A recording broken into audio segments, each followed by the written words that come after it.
Hi everyone, it's Lin Bouthillier from linbouthillier.com. I'm a certified trauma recovery coach, and I'd like to welcome you to another episode of my ongoing series entitled Monogamous at 13. This is where I share bits and pieces of my trauma history from two perspectives, one as the trauma professional and one as the trauma survivor. And I hope that my information and the parts of my life that I share, parts of my education that I share are helpful to my viewers. The entire point of doing this video channel is to help trauma survivors to be able to find their way to wellness. If I could sum it up in just one single sentence, that would be it. I'm trying to help trauma survivors find their way to wellness. And we do this through many different techniques. But trauma coaches believe that all trauma survivors can recover. We absolutely can recover. We are all worthy of our own self-care and our own self-compassion. And that when we put certain things together, our self-care and our self-compassion and certain understandings, we are absolutely able to heal our trauma. And every single person has the innate ability to heal their trauma, but sometimes it takes a little bit of outside help and guidance, or someone who will share their story, some information to help them to find the direction that they would like to go. So I have in my hand, as always, my little holy stone or a grounding tool so that I can remind myself while I'm speaking today that my mind and my brain are connected to my body, which means I am grounded. And this helps me to be able to stay focused, and it keeps me from having an autonomic nervous system fight or flight response or a freeze or fawn response to trauma. So today's topic is very often, whenever we're speaking about trauma, we have to recognize that we could be having some words said that could trigger someone. Again, having a really good grounding tool close by or in your hand is an excellent way to go. And if at any time this video is triggering for you, the best thing you can do for yourself is to turn it off, leave it for someone else, and go into your highest, best self-care. With that being said, I will also remind my viewers that as a trauma survivor, I accept my autonomy and I accept that I speak as my authentic self. I speak from a state of connection with my authentic self, and sometimes I do swear. Sometimes I use expressions that might not be the best things to have around children, but my discussions on YouTube are not geared for children. They are geared for adults. So I just want to give you a heads up. So if you don't care to hear someone speaking from their authentic self, this video may not be for you. So with that, I will continue. And again, just one last statement. There's a trigger warning on this video, just for your safety. All right, so I will begin. Today I'd like to share with you a little bit of a story that happened yesterday, and sometimes just little places that I am out in my life. I will come across something that would make a really good topic for a video, because the incident or conversation or whatever happened that I was either involved in or witnessing has value to be shared so that people can understand what happened to them that makes a certain condition exist in their life, or a certain feeling exist inside of them, or a recurring emotion, or a recurring thought or behavior that is not particularly advantageous or healthy for them, and then it has negative consequences in their life. So I know that's a whole big mouthful of explanation, but I'm going to get into the story, and as I go through the story, you will have more clarity on what I'm speaking about. I'll give you the topic right now. Overarching topic is the trauma that we experience in childhood when we have a parent or parents or a primary caregiver who feels that it's absolutely the best thing, the right thing, the responsible thing to do as a parent or guardian. And I'll just include parent or guardian under the blanket term parent for the rest of the video. but you will understand that I mean any person who is raising the child at any given time. And for some of us, that might have changed, certain segment of time with grandma and grandpa, and a certain segment of time with just mom, a segment of time with mom and her boyfriend, or whatever. But, or foster, families, adoptive family. We'll just use the blanket term parent for the grown-ups in charge. So, again, getting back to the subject, the topic for today, when we have this concept, when we're growing up, that our parent who is in charge of us believes the absolute best, most responsible thing to do to their children is to punish them. I am not for or against punishing children. I believe that every single event and circumstance must be looked at individually, because there are extenuating circumstances all over the place when raising children. I made plenty of mistakes myself raising my children. There's no doubt about that in my mind.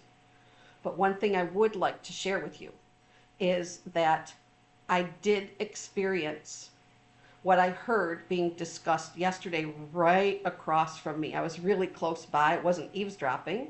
I was in the spa at a location of YMCA. And so I was very physically close to the people who were having this discussion, but I was not part of the discussion. But as I couldn't help hearing it. They're literally, 3.5 to 4 feet away from me.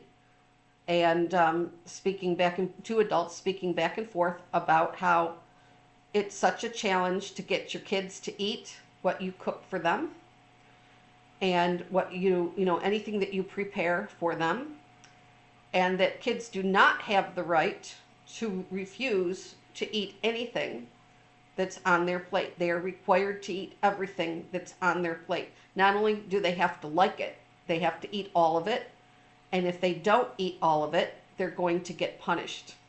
And these two people were speaking about how proud they are that they're old-fashioned parents, and that they really, really, truly are completely dug in on the concept that I am the boss, you're beneath me, you will eat what I tell you to eat, and you're going to like it, and you're going to eat all of it. And if you disobey me, and you sit at the table with a frown on your face and your hand under your chin and just looking away or looking at your plate and refusing to eat, you're going to your room and you're not getting anything to eat. You're getting nothing else for the rest of that day, and you can stay in your room till tomorrow. This is precisely what they were talking about. And the woman who was across from me, she just kept on saying it over and over again. I'm an old school mama. I take matters into my own hands, and my kids do not mess with me. And if I've taken the time to make a meal for my kid or my children, and one of them doesn't feel like eating it, they will be punished. It's just the way it is at our house. You will get punished for that. And the man that was having the conversation with her spoke up and said, well, just a couple nights ago, my wife made hamburger helper for dinner, and our youngest kid absolutely refused to eat it. And he got sent to his room with no supper and wasn't allowed to come out for the rest of the evening, because we're just not taking that crap from our kids. And that prompted me to look into a couple of things. One of them was, and when I was a kid, I'm 61 years old, so when I was a kid, hamburger helper was, I think it came out or was available in the area where I lived. I might have been maybe 12 or 13 when that started. Up until then, there were very few ready-made boxed convenience meals that were just a couple of steps, and then you just serve it. Obviously, TV dinners are a post-World War II item, so those became popular in the 1940s and 50s. And but there was this concept that Now we have, my mother did try it. She did make it for us. Kraft macaroni and cheese came out on the market. That was another food that was being served to us. But I didn't particularly love those convenience prepackaged, only a couple steps at home, browning some ground beef or browning some chicken, and then add in all of the stuff into a skillet with some water, let it simmer, let the sauce thicken, and then you scoop it out onto plates, serve it up. I was never super wild about that stuff. I came from a family where my mom made homemade things like, I'm not crazy about it anymore. I ate it when I was a kid, but something called goulash. No, to me, it's not one of my favorites for sure. But there were several things that my mom was making from scratch. But before I go any further, I want to just say that at our house, being put to bed with no supper was absolutely used as a punishment. But it was for behavior usually not related to something that was on your plate that you didn't want to eat. Because my mom did kind of soften that for us with this concept.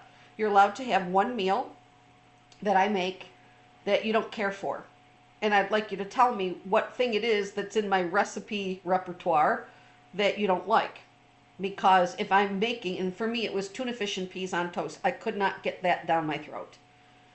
But when she told us we could have one food that we absolutely will not eat, then the night that that's being served for dinner, you are welcome to go into the kitchen and make yourself a peanut butter and jelly sandwich.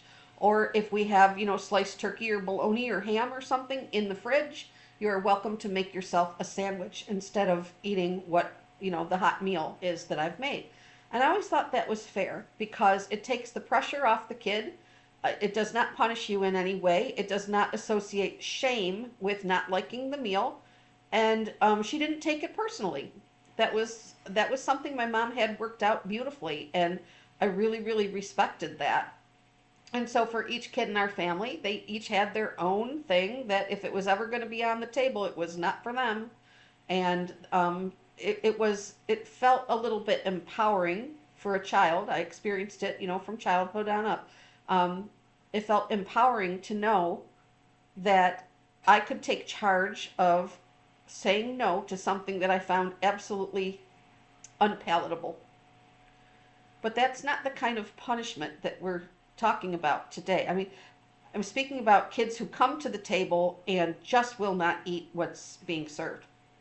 And that these parents that I was, in the presence of were just going back and forth, just patting themselves on the back for how harsh they are with their kids about not wanting to eat the food that's being served. So since the topic of hamburger helper was brought up by the man, he said, my wife made a really nice meal. It was hamburger helper, and our kid just would not eat it. And so I just said to him, hey, you're not going to eat this? Go to your room. You're going to bed with no supper, and you're staying in there till tomorrow. Well, that prompted me to take a look at the product called Hamburger Helper. So my question that I asked Google AI is Hamburger Helper healthy nutrition for children? And immediately it comes up with no. Hamburger Helper is generally not considered healthy nutrition for children due to its high sodium content, added sugar, and often high fat content depending on the ground beef used, making it a processed food that should be consumed sparingly, if at all, by children. So here's the answer to why it's not healthy. Why Hamburger Helper isn't healthy for children. High sodium. Most Hamburger Helper varieties contain a significant amount of sodium, which can contribute to high blood pressure issues in children if consumed frequently. Next one is added sugar. Many Hamburger Helper flavors include added sugar, which can contribute to unhealthy eating habits and dental problems. It can contribute to a pancreas problem too. Okay, potential for high fat. While lean ground beef can be used, some versions might be higher fat ground beef, leading to high saturated fat content. Well, if you're feeding a family and you are on a certain budget, you would find that the higher fat content of ground beef might be something that you would feel is the most appropriate choice for you to make based on cost. So that could be another leading factor of the greasiness might be why a child might refuse to eat such a food. So it could actually give them a gallbladder attack. It could actually hurt their stomach to be processing that amount of fat in their food. So processed ingredients. Hamburger Helper is a processed food with ingredients like artificial flavors and preservatives. So the article goes on to make some offering of how you could make a homemade version that has far fewer ingredients in it and additives and preservatives, much less sugar, much lower fat. So it says underneath here, it says, although nostalgic for some, delicious, this type of ultra-processed food shouldn't make its way into your kids' diet often. The thing is, ultra-processed packaged foods are often extremely high in sodium, have a long list of preservatives and additives to render it more shelf-stable and cheaper. So I also brought up another AI, which the question was, and I don't know, I didn't check to see how many milligrams of sodium are in a serving of Hamburger Helper. But let's just for now, for this discussion, we're gonna target it coming in at 500 milligrams of sodium. So I asked the question, does 500 milligrams of sodium intake affect a child differently than it affects an adult? And the answer came up, yes. 500 milligrams of sodium intake would affect a child's body differently than an adult's body because children have a much lower recommended sodium intake due to their smaller size and different metabolic needs, meaning even a relatively small amount of sodium can have a greater impact on their blood pressure and overall health compared to an adult. Another way of saying this is, if you're looking at a 180-pound adult man, and he's seated at the table, and he or the other parent are serving plates to children with a serving of this type of food that we're just going to, for now, this is not based in fact. I'm just saying, I just pulled up the idea of 500 milligrams of sodium for a serving. I don't know for sure if it is or not, but we're just going with this number for now. So he's going to give himself a serving that's 500 milligrams of sodium, and he's a man who weighs 180 pounds. But we're going to also look at a 60-pound child being given almost the equivalent in sodium on their plate and being asked to eat it, being told to eat it. That child might already know on some level, I don't feel good after I eat this. It might not be that they don't like the smell, the look, or the taste. They've probably been served it dozens of times before in their life. And they might just inherently know, I get a tummy ache if I eat this. Or I get a headache if I eat this. Or I get so thirsty I can't sleep through the night. I can't stand it, how thirsty it makes me because of the high sodium. So there's these key points of sodium intake for children, and they are not the same as the guidelines for adults. A parent might be giving a child a smaller portion than their self of that food, but I can say for certain that even if you reduced the portion to a child-sized portion, it is still too high in fat and salt and sugar and preservatives for a child, for anyone actually. So here's a couple key points about sodium intake in children. Lower recommended intake. Children require significantly less sodium than adults, with the recommended amount varying depending on age. Blood pressure sensitivity. Children are often more sensitive to the effects of sodium on blood pressure, which can increase their risk of developing hypertension later in life if they consume too much salt early on. Taste development. High sodium intake in early childhood can affect taste preferences, leading to a preference for salty foods. it can also lead to a revulsion for salty foods. That is absolutely true. If you're served canned soups and products um, like Hamburger Helper, could absolutely cause a child to feel revulsion for um, high high preservative, high sugar, high fat, high salt content foods. So so what this caused me to be thinking is these parents going back and forth speaking about how their child um, or children, when they refuse to eat something like that, immediately need to be punished.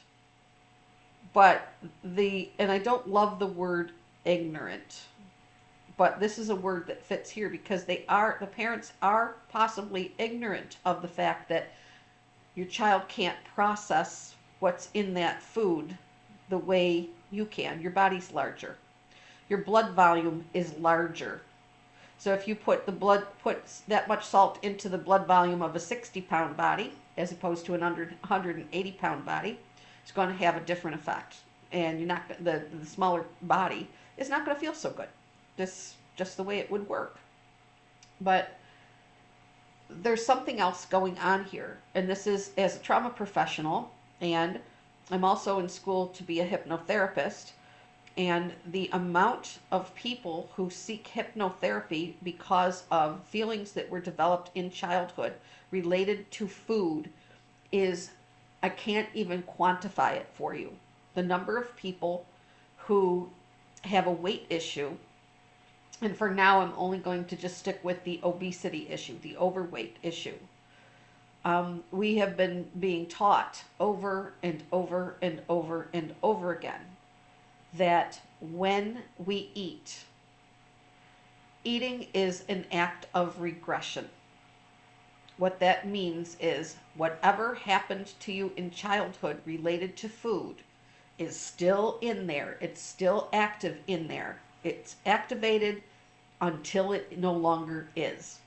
What that means is whatever meaning you assign to what happened when you were a child might not be accurate, but your system decided to make sense of it in its own child way.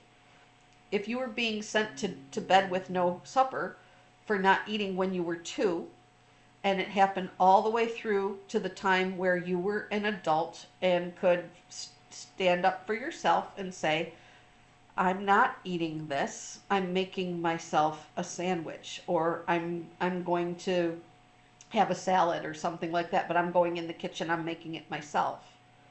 When you get to a certain size and a certain age, your parent probably isn't going to be sending you to bed with no supper anymore.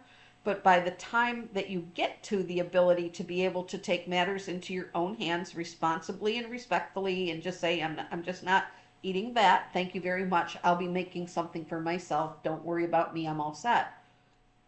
But in some households, even when the child is 15 or 16 or 17 years old, that parent cannot tolerate that level of defiance. They take it as defiance. They take it personally. And I understand that there are some households where the parent just simply is not going to let that happen. You're not going to let that child have that autonomy and say, no, thank you. To be able to say to the parent, no, thank you, I'm doing this a different way, but you enjoy what you made. I'm not partaking of that. Well, when I heard parents saying over and over again, well, you got to take the bull by the horns, and you got to show them who's boss, and if you ever defy me by not eating what's on your plate, this is what's going to happen every single time. You're going to be banished. You're no longer allowed to be in the family room watching TV or playing games or doing any activities. You're not going outside, riding bikes, using the pool, none of that stuff. You're in your room with the door shut. You're not coming out till tomorrow because you didn't eat the food that I told you to eat. The child is creating inside of them a narrative, and they have an incredible imagination, and they will make a meaning attached to what happened, whether it's accurate or not. The child's mind will connect a meaning to that. Most often, more commonly, this is what it would be. I'm unworthy, I'm unworthy of food. I'm not lovable. I'm not enough. What I need isn't available to me. And food will always be scarce.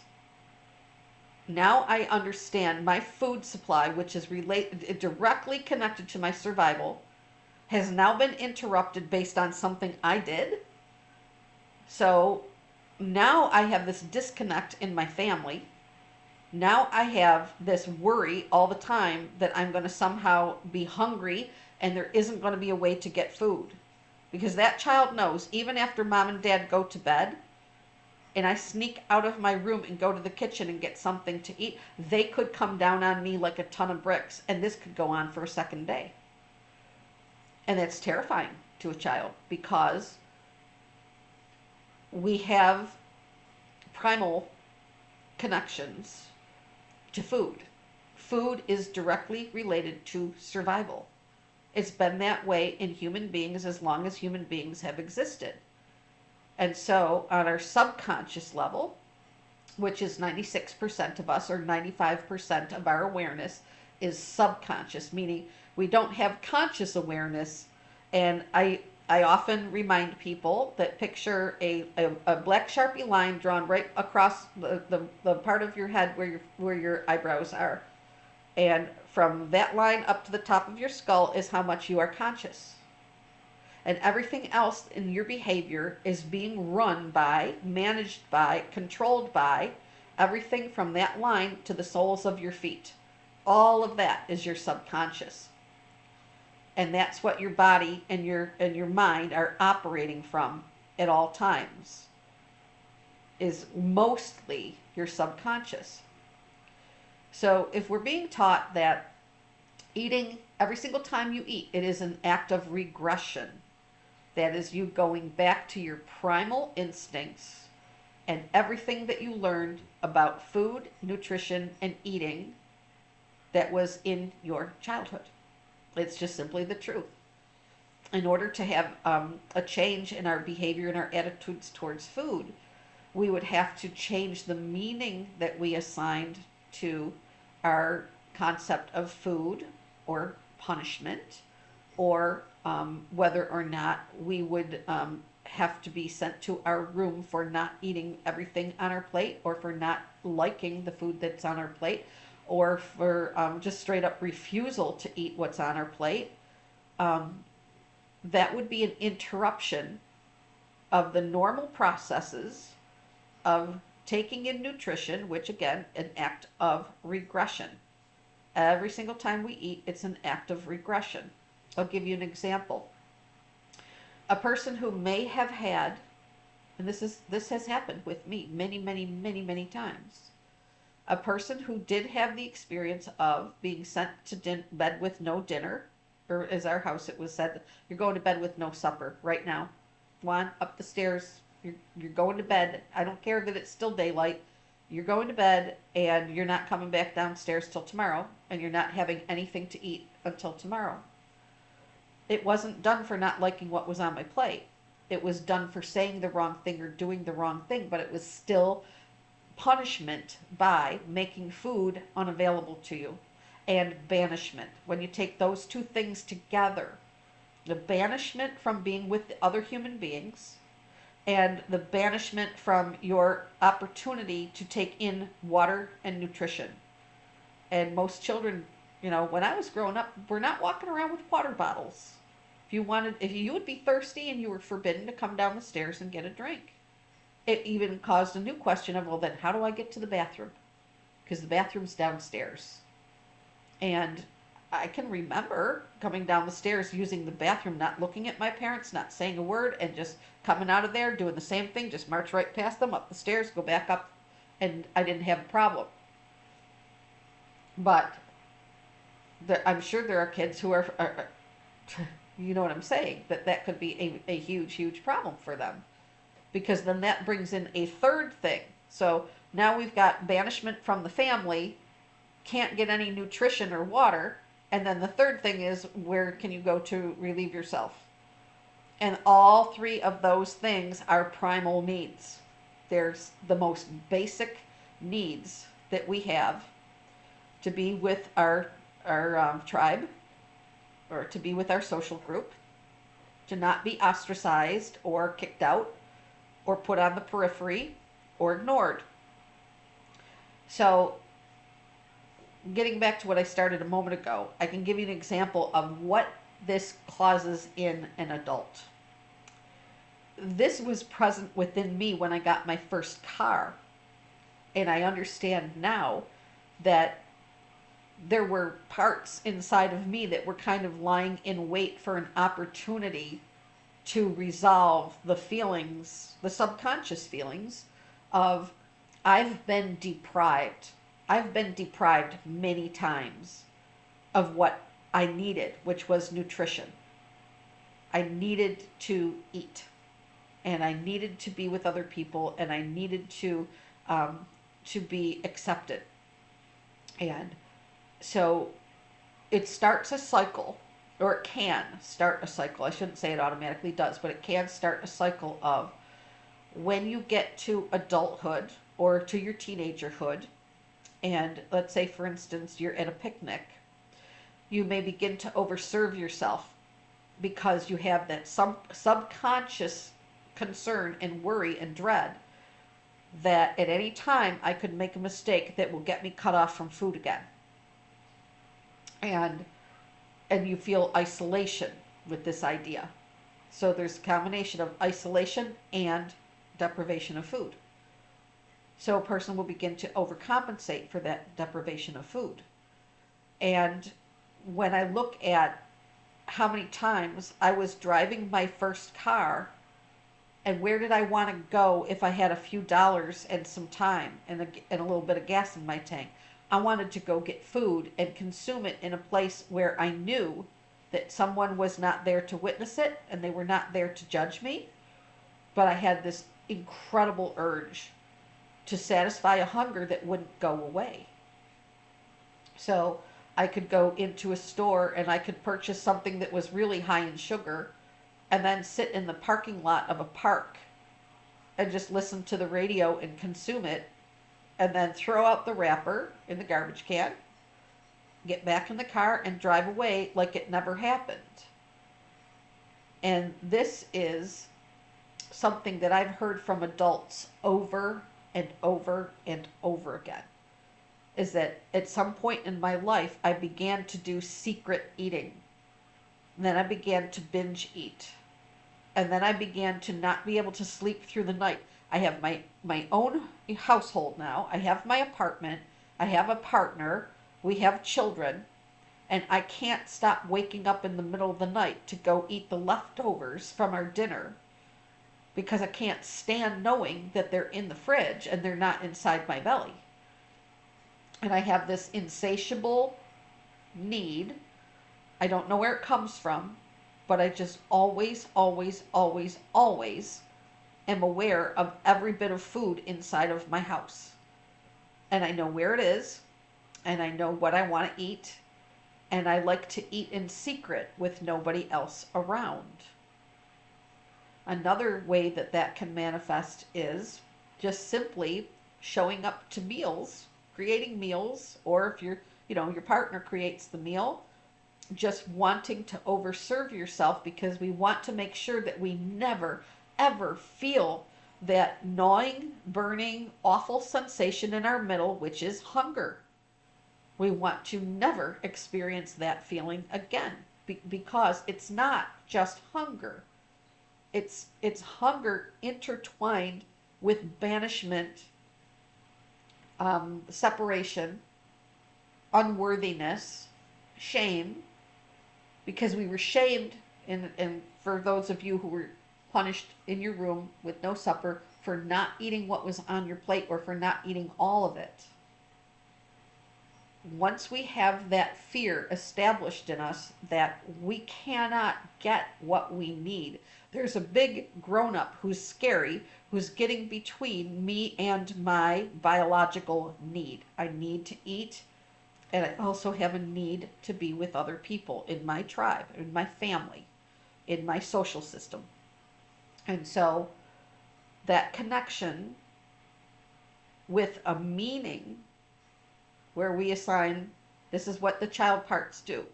The child part is always, always, always trying to make sense of what just happened here. Oh, this is about me being a terrible person. This is about me being unlovable.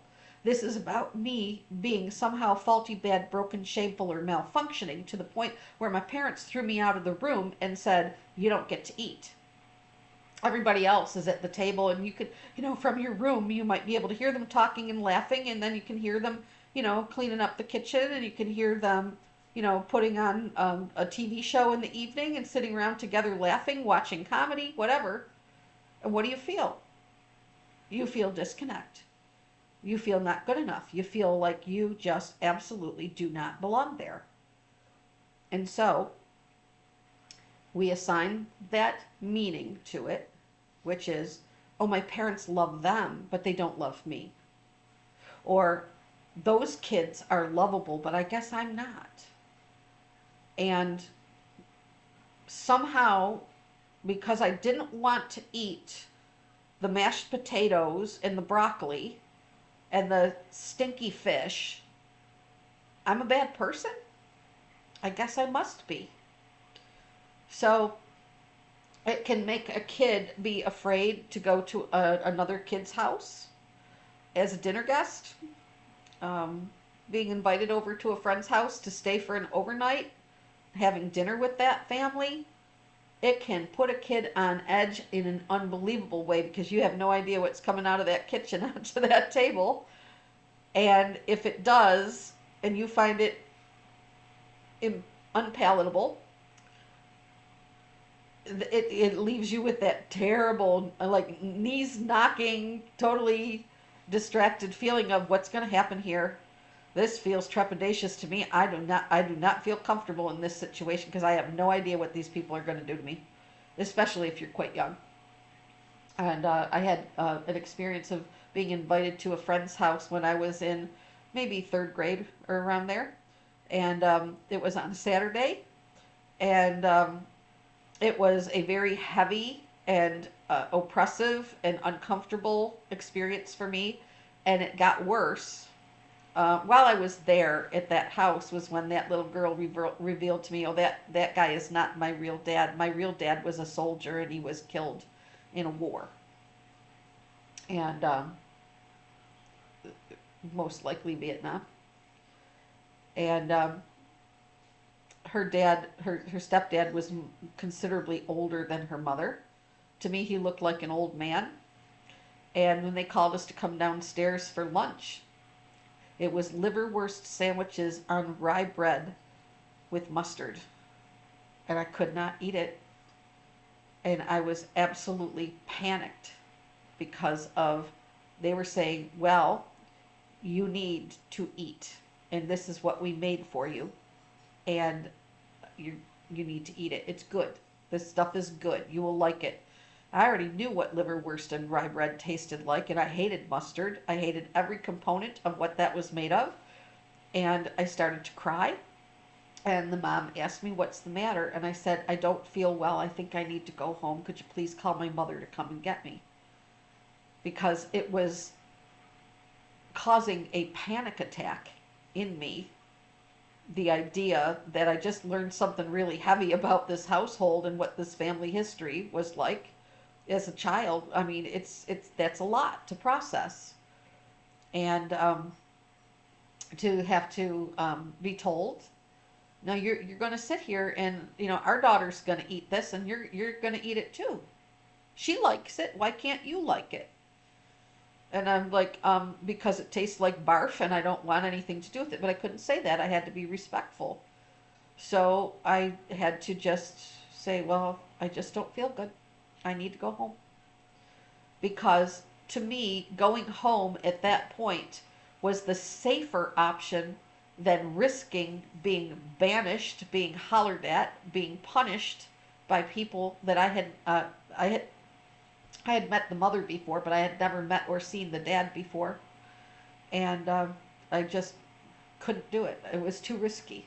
It was just too risky for me as a 9-year-old. So that is the sort of thing that causes us a lot of consternation if we've already experienced that banishment at home once or twice or several times. It's already an ingrained belief, this is not safe. I am not safe here. And so some of you might be saying, oh, Lynn, get over it. People put their kids to bed with no supper all the time because that's how you handle when they won't eat something that you made for them.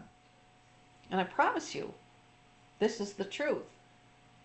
If they've experienced that, they're going to be coming and seeking people like a certified trauma recovery coach or a psychotherapist or a licensed mental health counselor or a psychologist or a psychiatrist or a hypnotherapist, somebody in the mental health helping professions, because the eating disorder, the binge eating disorder, can be, isn't always, but can be born in that moment of what I've already described, of that moment where the kid says, no, I just can't do this, I can't eat this, and the parent takes it personally and says, well, then therefore you are bad, you must be punished, and I'm going to do this to you until you bend to my will, and I will win because I'm the stronger person here, I'm the parent, I'm in charge, and you will damn well do as I say.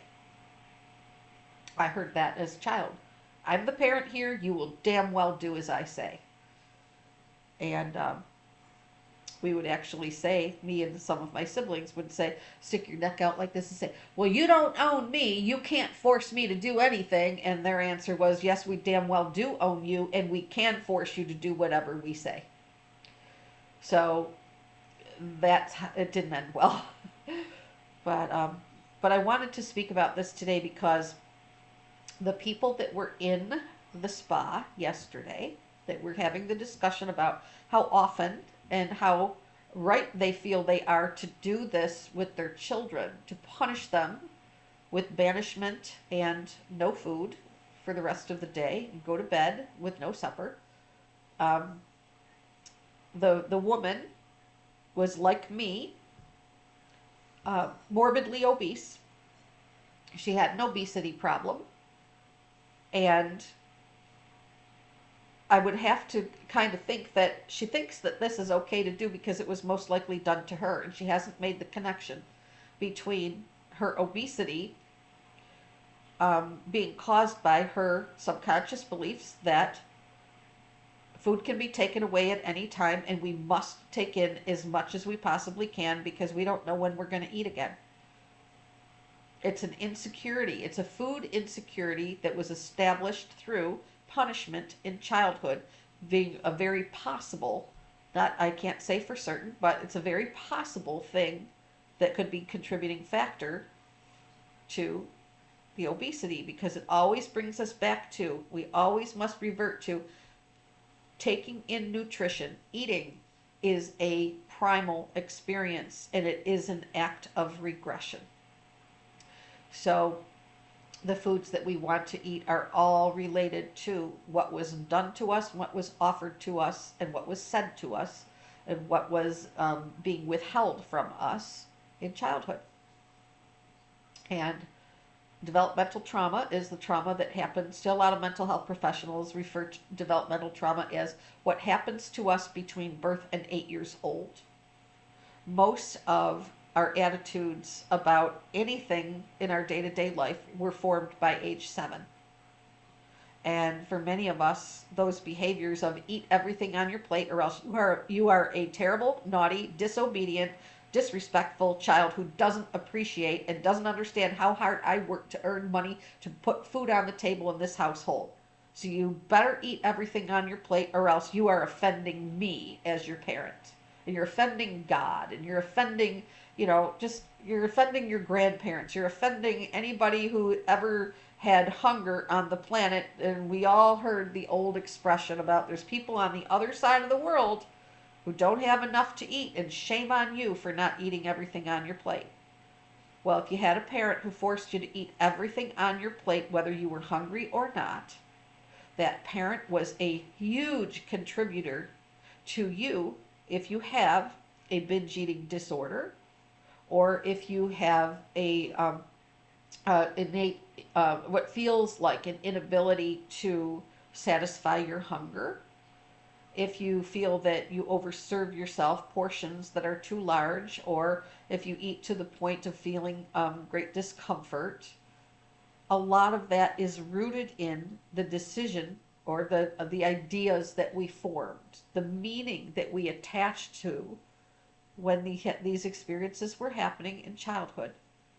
We attached the meaning to it that a child would attach, which is food is scarce, I need to get enough. It would be horrible if I ever had to experience hunger again. It would be horrible if I ever had to experience being shamed over food again. If my family tells me I'm ungrateful for food because I don't eat everything that they're serving to me, then I can prove my gratitude forevermore by forcing myself to eat even when my brain, the signals in my belly and in my brain are saying you are satisfied, stop. Because the parent has been overriding that signal that we are born with and saying, don't listen to what your body is signaling, you listen to me.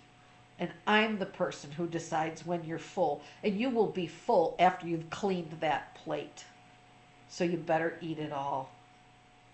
There's also, lots of discussion that can be had about parents who refuse child to have enough nutrition as well on a regular basis. And I've experienced knowing people who've done that to their kids, absolutely limiting what they're allowed to eat because of their tremendous fear that their child will ever be overweight.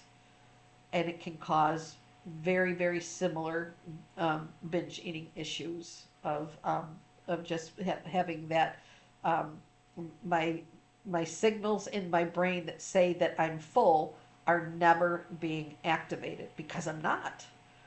And so our parents can teach us to ignore those signals and do as they say, and it is not a healthy way to go. So I just wanted to share this today because if you are a person who struggles, like I do, with a weight issue, there are things from our childhood that are connected. Most definitely. There are things that are connected from our childhood. And when we learn a little bit about these things that occurred in childhood, then we can understand that this is not us being faulty, bad, broken, shameful, or malfunctioning. This is just simply something that had an override button pressed in our childhood, and then our brain made meaning of what was happening. It might not have been accurate, but it's what our brain does. And then we tried to compensate for it in the only way that we could figure out how to do, which again is not a shameful thing. It doesn't mean that we are a bad person, but it does mean that we need to have some new understandings about changing the beliefs about food, changing the beliefs about ourselves, changing the beliefs about what other people expect of us, and then going forward with a new set of beliefs and ideas and concepts that help us to understand I no longer am that child. I no longer have to live that way. I no longer have to carry that insecurity and that trepidation with me. I no longer have to worry about punishment from people who, may live 600 or 700 miles away and they don't have any idea what's being, served in my household by me and my partner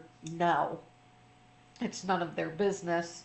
And our child parts that are still inside can have a very difficult time understanding that concept, that if I do as I want to do with my food and nutrition, I'm a grown up now and my parents no longer get a say and they might not even be on the planet anymore. And I can redirect and I can do a little bit of work on my insides and show myself that that danger is no longer present and that I no longer have to compensate for it or to live in fear of it happening again. So when I look at parents that are bragging to each other just a few feet in front of me about how severely they punish their kids for displeasing them because my grandma did it, my grandpa did it, my other grandma and grandpa did it, my parents did it, And it's a legacy in our family. And by golly, I'm going to be one who does it too, because it's the right way to go, because it works. You don't have a kid that defies you if you do this. Well, you might think that. And I didn't say a word. I just sat there, just enjoying the hot tub and thinking my thoughts and going, yeah, this might be something to make a video about tomorrow. But what I long for, what I want for everyone in the world is what I have for myself now, is that understanding, finally understanding. I do not have to keep the same concepts that I developed in childhood. I can make new ones right now. I can throw out the old ones, create the new ones. And then when I accept that, I can be in charge of me. I can express my full autonomy, and I can rewrite. It's almost like writing computer code. I can rewrite the code for me and reprogram me in a loving and accepting and completely healthy way, to recognize that I don't have to eat anything I don't like. I'm grown up now. I don't have to eat a single thing if I don't like it. And I can take, if I don't want to take in the nutrition with certain foods, I can certainly get supplements and vitamins and minerals into my body. And I would prefer to get them through healthy, natural, fresh foods. But we can't always do that the way we would like. If something nauseates us, it's the second we put it in our mouth. I spoke to a woman a couple of days ago who said, I just found out I'm diabetic. And I said, yeah, I am too. Found out a couple months ago. And I said, I'm having a feeling that you're like me, where you're eating a lot of avocados. And she said, no, I can't get one. I cannot get avocado down my throat. I just cannot do it, because it just has a texture to it that I find to be, I feel revulsion for that food. And I said, well, we all have certain foods like that. In childhood, we tried them, or in our teen years, we tried them and just said, nope, this is not for me. And when we respect that, okay, that's just one that I don't eat. And there is no parent on this planet who can force me to eat it or punish me for not eating it. And I'm a grown up now, and I am fully autonomous in my food choices. And some of us just really, really need to focus in that direction. I know I had to. And it feels really good when we can start to take charge of our caloric intake and the content of what we're eating, the nutrient content of what we're ingesting.